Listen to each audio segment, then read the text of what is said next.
করেছিলাম, ভ্যালেন্টাইনে করেছিলাম। খুব ভালো, খুব আনন্দ হয়েছিল।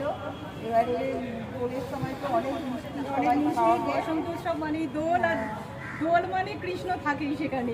ওই জন্য আমি আমার কৃষ্ণকে নিয়ে চলে এসেছি। আমি শর্মিষ্ঠা পাল, বড়নগর থেকে এসেছি।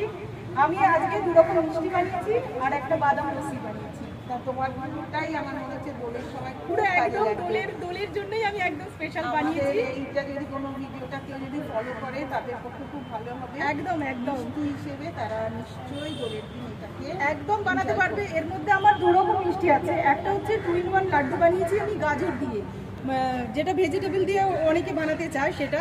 আর একটা বানিয়েছি যেটা অনেকে দোলের সময় রান্না করার সময় পায় না, না উনুন জ্বালিয়ে না গ্যাস জ্বালিয়ে না কোনো কিছু দিয়ে শুকনো উপকরণ দিয়েও যে মিষ্টি বানানো যায়, তো সেই রকমভাবে আমি চেষ্টা করেছি এইটা বানানো।